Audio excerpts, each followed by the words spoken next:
This, my friend, is budget decorating.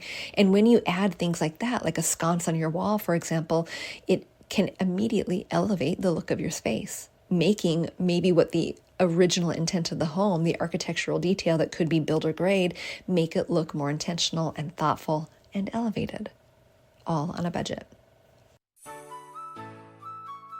We grew up with the phrase, home is where the heart is, but our culture has shifted and now the message is, home should be Pinterest perfect. I'm calling BS on that message. Home, it's not about the stuff, it's about the story. And whether you know it or not, your home is a reflection of you and is already saying something. So what is it that you want it to say? Hey, I'm Danny, a former first grade teacher turned home decorator. Going from a dual income to a single income so I could stay home with my babies meant budget, like ramen eating, Goodwill shopping budget. And I learned a few things along the way, like how to bring big style to your home without breaking the bank. And I'm sharing it all with you. Tips, tricks, decor, and design advice so you can learn to tell your story with your style, where you can start living free from the Pinterest perfect trap and start living a life of intention. Welcome to Fig and Farm at Home, where we design happy living and where it doesn't have to be perfect to be beautiful. I had an interesting conversation this week. It was with my son, and if you've been following along, you know that we have just moved him to his college dorm, his first time away from home. And just in case you're wondering, he's doing really well. He's settling in. I've already seen him, and school is going well. Soccer is going well. I've seen him a couple times, which blesses this mama's heart so much. But he sent me a thread, and it was one of those moments where you knew it was very much on his mind. This thread was happening on Instagram, where it's sometimes fun to communicate with the boys, sending them memes and different jokes or different clips of things that I think they'd find funny, communicating in ways that are, I'm air quoting, meaningful to them, meeting them where they're at. And he kept sending me these beautiful pictures of very moody, very fall-like scenes. Like, let me explain one to you. If you can picture mountains, which we live in and near the mountains, and the mist rolling over, and you can tell it's a really kind of cool day. It is definitely fall time because you can see the colors in the trees. There's definitely evergreen as well as deciduous, so you can see the colors of the leaves, a winding road, and the lights on the road that are glowing ever so faintly. And it's, of course, an overcast day with maybe a little bit of mist and some very wispy clouds hanging very low. It's setting a vibe. And then we roll to the next one, and the next one is a cozy corner inside of a home where you can see the outdoors and you can see the leaves falling on the ground and you can see a candle burning and the soft blanket. You can see the visible coziness. And this goes on for about 5 minutes, and interspersed with all of these pictures, Owen says, "Mom," and of course I can't hear him. I am just reading to you or saying to you the way that I'm picturing him communicate it to me. "Mom, I need this vibe. Mom, I miss fall so much. I cannot wait for fall." Okay, and I kid you not, 18-year-old boy who's saying, "I love fall. It's my very favorite time of the year." And I wonder how many of you love fall so much that you are anticipating those warm, cozy days that you can almost feel they're so drenched in memory, steeped in memory, that you can, you're waiting in anticipation for those days. Okay, so being me, I responded, "Fantastic, buddy. Okay, let's make that happen for you. Here's what I think you should try."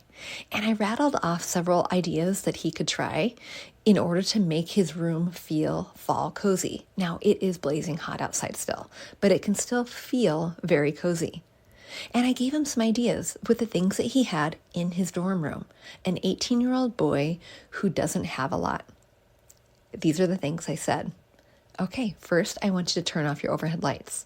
Then you and your roommate both have table lamps, turn those on, and you both have soft glowy lights in your room. Turn those on as well. No overhead lights. Okay, got it. Now make your bed. Okay, that part doesn't necessarily have to be done, but it will help with the vibe a little because he's got some cozy pillows. He's got some big pillows. And so yes, he should make his bed so that that is a little bit less of a cluttered feel. But the important part is that cozy blanket, that one that has high texture, turn it so that you see the high texture, because when the last time I FaceTimed you, I noticed that it was not on the high texture side. Turn it around. You want to expose the texture. You want to have that feeling, that visible feeling. And I kept going. I asked him, do you need a diffuser? I actually asked this of him before I started rattling out these things. And he said, no, Mom, why do I need a diffuser? Well, because you can't have candles, first of all. But secondly, because I know the power of scent. And scent, especially anytime you are wanting to awaken those memories or feel those feels, whatever time of the year it is, scent is important. Do not forget that. I came back to the add scent. Scent is going to help. Do you want a pumpkin or an apple pie scent? I left out the word diffuser. Of course, we know he needs to have something like that or some alternative. And he said, yes, absolutely. I also, right before we went, dropped him off to college, we were in the dollar section of Target, and he picked out a couple cute little Halloween-y things, a little pumpkin and a little thing that said boo. And I said, get those out. Those are going to remind you of that feeling that you had at home when I would decorate for fall. Go ahead and get those out. It's playful. It's fun. It doesn't matter that it's September. Get them out. I rattled off a couple other ideas for him, and here's his response. After the immediate, Mom, what are you talking about? Why would I do these things? He gave it a try. His response, and I kid you not, oh my gosh, Mom, my room is cozy. Okay, 18-year-old boy again, wanting a cozy space. Okay, bless him, first of all. Maybe that's an indicator of him missing home just a little bit. But even his roommate commented that the room felt a little different, especially with the overhead lights turned off. And the question that caught me by surprise and made me chuckle was, Mom, how did you know to do that? Okay, son, do you know what I do? Oh dear. Sometimes, right? Sometimes you wonder, do they know what I do? I don't know. The jury is still out. Okay, why am I telling you this and rattling on about my kiddos? Friend, it is time. It is time to bring fall into our world, and you may or may not be doing it as you are walking through the aisles of Hobby Lobby, or visiting the Amazon storefronts, or looking at the tchotchkes that you have that you've collected over the years. And what I want to focus on today are 5 ways that you can elevate the look of your home for fall and make it feel so incredibly cozy without the tchotchke, without the kitsch, without the things that say fall, or welcome fall, or pumpkin patch, which those things can be cute, but sometimes there's a thing that is too much of a good thing. And I want to give us that elevated space. A lot of you love the idea of decorating your home on a budget, but having it look luxurious, having it look expensive. And one tip, and this is just generalized speaking, one tip is to ditch that, to ditch those word art signs, or to ditch you know what, this is going to sound really silly, but to ditch the kitsch. It really is. That is the one way that you can elevate the look of your space year round. But today we're going to be talking about seasonality and the season of fall. So friend, just like I told Owen, I want you, the first thing I want you to do is to turn off the overhead lights. You need that moody light that, as the days are getting darker earlier, it's now time for a warm glow, a soft glow. And what I want to add too is that the harshness of the overhead lighting can affect mood in general. Now, I don't know the scientific facts based on that, but I know for me in my home, it can. It sets a mood, it sets a tone, it sets my kids would call vibe. And we want that cozy vibe. But I want you to think not just about turning on your lamps or your floor lamps, your table lamps. I want you to think about what light bulbs you are using. Do they have a cool tone or do they have a warm tone? That lighting tone is going to matter. Those cool tones are really rather harsh, as well as, of course, the high wattage. So bring down your wattage just a little bit and use a warm glow. Of course, if you need task lighting, we are not going to touch that, right? If you need that lighting in order to read your newspaper. Do people still have newspapers these days? In order to read your book, we want that task lighting to be strong enough for you to read it, but use a warm glow or a warm light instead of a cool light. And then I want to challenge you this year. Think about other ways that you can add that ambient lighting, and can they be other than a fire glow or a candlelight? What are some other ways that you can do that? Is it putting a table lamp in an unsuspecting area, like on your kitchen counter? How cute would that be? Or your bathroom counter? Or adding a sconce that you don't necessarily have to hardwire into your wall. You can mount it and use the remote control. It's battery operated. There are so many resources available for adding light to your space that don't require an electrical cord or an electrician to come in and punch a hole in your wall. This, my friend, is budget decorating.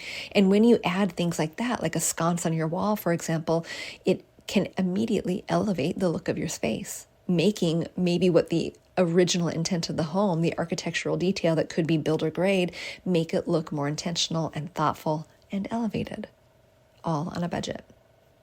The second thing I want you to think about are textures. Now, if you've been hanging around for a while, I love texture and I love it from top to bottom. Curtains, overhanging bamboo blinds. How textural could that just be?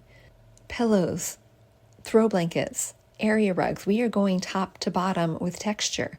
But as we are going and transitioning from summer into fall, I want you to think about the depth of the texture. I want you to think about, does that texture match the coolness of the season?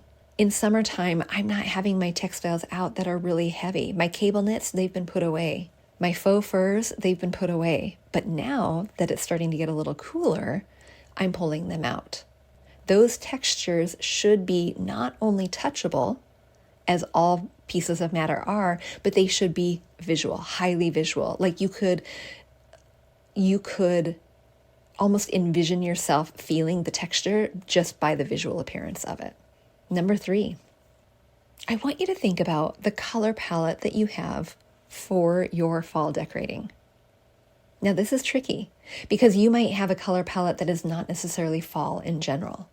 But when you're thinking about fall decorating, and if you have a foundation in your home that is relatively neutral, bringing in a palette just for the fall can be really very intentional and a really fun way to liven up your space, elevate your space, even if you have color. And I want you to think outside of the box here. I want you to think about the ways that you are bringing in color and the colors that you might naturally see. Like if we were to go and explore the aisles of Hobby Lobby or Amazon storefronts, we might see traditional fall colors. We might see the bright, really heavily saturated oranges and reds and yellows, like that fiery yellows. And that can be a really lovely color palette. But what I want you to think about is putting that aside. This is your challenge for today, putting that aside and thinking about colors you naturally see in fall in nature. What are some of those things that you see? You might see them in fall leaves. You might see them on a walk through the woods. You might see them in your yard as you're looking at your hydrangeas turning color, transitioning from a more vibrant to a more subtle hue. You might see it in the geese that are flying by at the park and the color variation of their wings. You might see it in the pears and the way that the pears change from a deep green to a lighter yellow with some brown speckles on it. I want you to think about nature. Get outside of the storefront, walk into nature, and try to find your palette from there. And can you pick a palette that would naturally enhance the color palette that you're already using in your home? One of my very favorites, and you don't think of it really for fall, are blues, actually. And blue, you don't really think about for fall, but I want you to think about these two things. I want you to think about if you have a hydrangea in your yard, maybe you have a blue one. And I know it's all based on pH. It's all based on what the soil is and how it's communicating to the plant in the nutrients it's giving it. But those blues, when they start fading, are a soft, moody, gray-toned blue. And they're really rather gorgeous. If you think about the plant Dusty Miller, and they are really a filler, usually last throughout the winter, in my area anyway, but they are annuals and they're usually in container gardening, but they are really a dusty blue, a very soft blue, maybe a sagey green, not a traditional fall color. Think about it. Go for a walk right now in your local nursery. Inspire that color palette that you can infuse in your home from nature. All right, number 4, the 4th thing you can do to make your home really, really cozy. And I love this anytime, but I want you to think about using pieces that allude to the season rather than overtly state it. Kind of like I mentioned with the word art. Some of those were really cute, and I do think it did have its moment where you might have had the sign that said pumpkin patch. And yes, that can be really sweet and charming, but I want you to think about maybe replacing those items with items that tiptoe into the idea of fall or this whatever season we're working in, rather than overtly stating it. So for example, I can think of vintage art that looks like you might be in a fall setting. Maybe it's a landscape picture of you walking down a tree-lined path. It's alluding to fall. It doesn't necessarily say fall on it, but it's alluding to it. Maybe it is a painting of vintage fruit, apples and pears. What is more iconic than apples and pears in the fall, especially like me, if you have grown up in apple and pear country, you know there is a smell, and it smells so good when those apples and those pears are ripe and they're ready to be picked or even sometimes fall off the tree. Now, of course, there is a smell when they are on the ground too long. That's not the smell I'm referring to. And here you're going to access memory. I want you to access story. I want you to think about the times or places or things that remind you of fall that are not necessarily a scarecrow, are not necessarily a pumpkin, are not necessarily a pumpkin pie. Think about those things. What are they to you? And can you bring them in to replace pieces, for example, like art or little tchotchkes on your shelf that remind you of fall? Maybe they are pheasant feathers that you're putting now on your bookshelf because you would always go pheasant hunting with your dad when you were little. They allude to it. And not only that, but those pheasant feathers are going to have that fall feeling because of the color. All right, and the 5th tip, one that I always love to give, one that I definitely gave to Owen when I said, hey, do you want a diffuser? And he said, no, Mom, why in the world would I do that? When I rephrased it and said, do you want it to smell like pumpkin pie in your room? Do you want it to smell like apple pie in your room? And he said, oh, of course I do. Okay, that's what I mean, friend. Bring in some scents that remind you of fall. Whatever it is to you, of course, I can say pumpkin pie, I can say apple pie, apple cider, apples hanging on the tree that are ripening and ready to fall down. What scent reminds you of fall? Did your mom always make you sugar cookies in the fall when you first came home from the first few days of school? Do you love the way, now this is going to be a little weird, and hang with me. Do you love the way that the dried leaves smell when you're walking in a wooded forest or even on the way to the bus stop when you were little? Do you like that? Great. Bring some leaves in, let them be a runner on your table so that you can then place your bowl on. You'll get that smell, you'll get that feeling, you'll get that experience. And friend, I want to encourage you as well. This is a bonus tip. Just as I mentioned, leaning into texture, I want you to think about the experiences that you've had in fall and what they translate into pictures for you. So for example, I know every year when I was little, we would go camping. We would stay out late by the fire. Well, it was late to me. It was probably 8 o'clock. We would stay out late by the fire, and then we would go and we would forage for some wood, and we would help our parents load the wood into our trailer so that we could have enough for the winter. What a fun experience. But the thing I remember most about that time, and even looking at fashion and things that are available now this time of year, are the flannels that my dad would wear. Those flannels that he would wear on his, what were then not popular, shackets, right? Like a shirt and a jacket.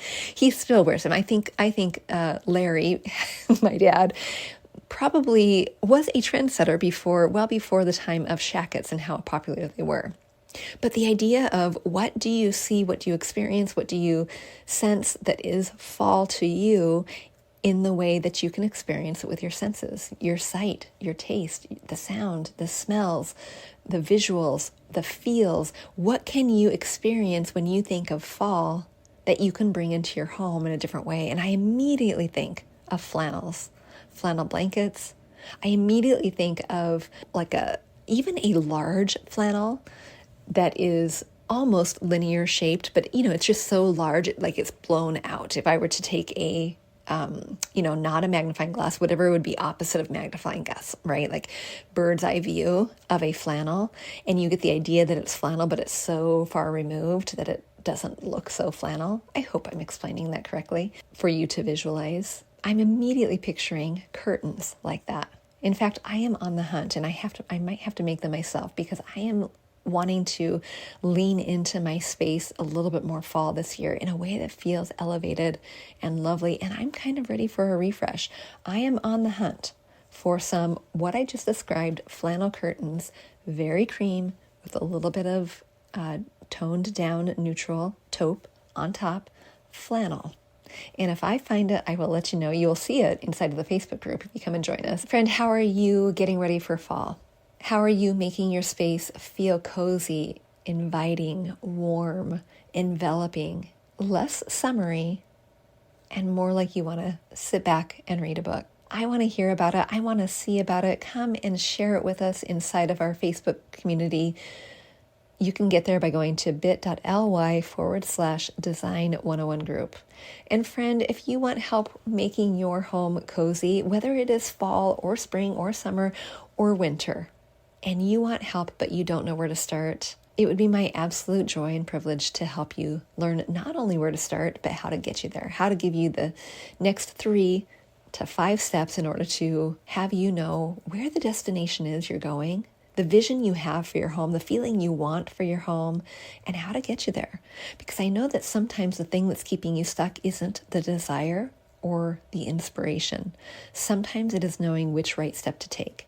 And friend, you can get guided direction inside of a decorating SOS call. It would be my honor and my privilege to help you, just like I've helped so many other women transforming their space one room at a time to make their homes look and feel more reflective of them, that tell their story with their style. You can book that call by going to figandfarmathome.com/decorating-SOS. And I will see you there. Until next time, I'll see you soon. Hey, real quick before you go, if you learned something new or found value in today's podcast, would you head over to iTunes to Fig and Farm at Home and leave a review and subscribe to the show? That would be awesome. And if you'd like to connect with my community of mamas who are learning to be intentional storytellers within their own homes, join us at bit.ly/design101 group. There's always more room at the table. See you soon.